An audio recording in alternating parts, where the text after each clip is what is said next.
Good morning, student. So today I will go discuss the problem which was asked in for your senior in exam, okay, from dynamics on this topic turning moment diagram. So the problem is this one exactly, okay. So this problem, in a machine the intermittent operations demand the torque to be applied as follows, okay. So the during first half revolution the torque increases uniformly from 800 newton into meter to 3000. So uniformly, okay, so means like the line will be straight line, okay, inclined straight line. During the next one revolution, the torque remains constant, so horizontal line. During the next one revolution, the torque decreases uniformly again from 3000 to 800. Okay, and during last half revolution, the torque remains again constant. So first you have to understand this how the diagram will be. Okay, thus a cycle is completed in 4 revolution. So 4 revolution means in one revolution how much angle? 360 degree means 2 pi. So 4 revolution 8 pi. Okay, so the total angle, the cycle angle will be 8 pi. Okay, 4 revolution, 1 revolution is equal to 2 pi, so 8 pi.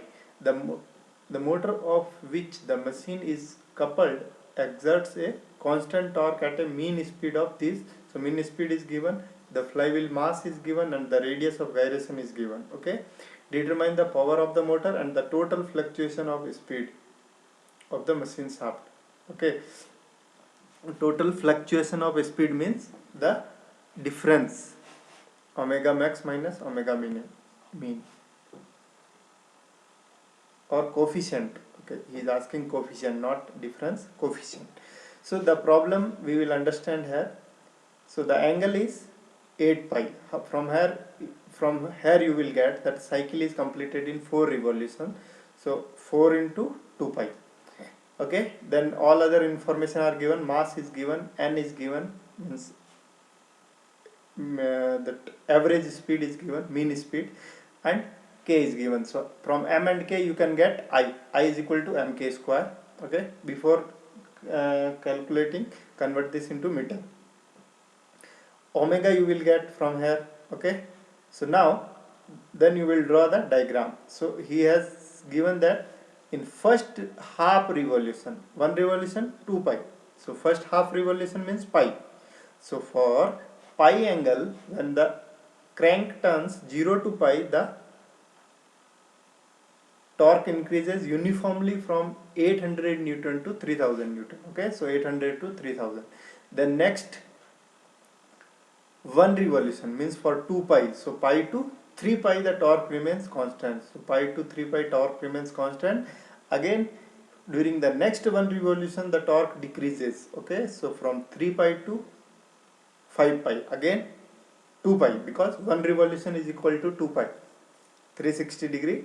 Okay, then for next, during the last half revolution, the torque remains constant. Okay, so during that remaining cycle the torque remains constant. Okay, now from here he is asking power of the motor. So power of the motor is equal to T into, first you have to calculate mean torque. Okay, we have to calculate mean torque, then T into omega will give you power. So mean torque, how we will calculate? Mean torque is equal to total work done in cycle divided by cycle angle. Okay, or the how much angle is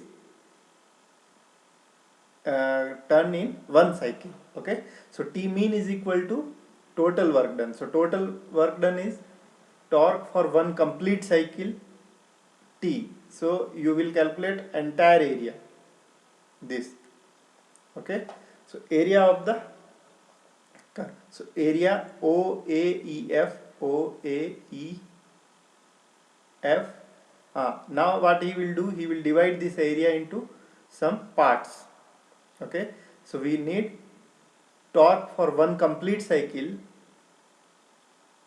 is exactly, he is writing torque, but it will be not torque, exactly work done. Okay, torque into T into theta angle. Okay, so total work done will be area of the curve. Area of the curve you can calculate easily by dividing this. We have one rectangular, then another rectangular, then two triangle. Okay, so two triangle.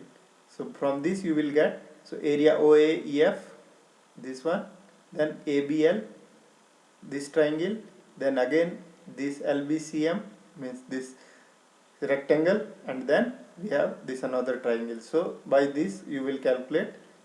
See, this is 800 into 8 pi, 800 into 8 pi. Okay, in the similar way you can calculate this entire area. So entire area we are getting 14,100 into pi. So this is the total work done in cycle during one complete cycle divided by total angle. So total angle is 8 pi. So from here you will get mean torque. So from mean torque you will get power. P is equal to Tm into omega. Now he is asking coefficient of fluctuation of speed K. Okay, total fluctuation of speed, but the meaning is he is asking coefficient of fluctuation of speed. So you need E. Okay, we need exactly fluctuation of energy we need, because we know that fluctuation of energy E is equal to I omega square Cs or I omega square K. Cs means coefficient of fluctuation of speed. So E is nothing but, now you will draw a T mean line. Once you get this T mean line, now the area above the T mean line is the fluctuation of energy. Area above the T mean line is fluctuation of energy. Now you have to calculate this area. Okay, J, B, C, K and this. Okay, so this area we need, that will be equal to E. So this E is equal to area J, B, C, K. So again this area we can divide into three parts. One, this triangle, this rectangle, and this again this triangle. But the problem is you don't need this distance. Okay, JG or HK we need. Okay, because you know this is 2 pi, 3 pi minus pi, 2 pi. Okay, and what about this? This is 3000 minus 1762.5, but we don't know this. Okay, so by using similar triangle method you will calculate first this J and G, this distance, or HK. Okay, by similar triangle method. Okay, so if you go here, he is calculating that area JBJ, area GBCH and area HCK. Okay, so first we have to calculate, see here he is calculating JG by similar triangle method. Okay, JG by BG will be equal to AL by BL. Okay, so from this formula, the similar triangle rule, you will calculate the GJ and JG and HK. Then we can calculate this area. So from here you will get E, and by using E is equal to I omega square K or I omega square CS. From that formula you will get K, because M is given, K is given, omega is given, omega n is given, so 2 pi n by 60 you will get omega. Okay, and then you will calculate K. Okay, so K we are getting this. So this was the problem they asked in final exam. So you have to understand first what he is giving here. Okay, and how much total angle, and then how to, for what you will, from 800 to 300 how much angle it is taking. So it is given here half revolution. Half revolution means in pi angle. Okay, so that you have to understand. If you have any doubt you can ask me.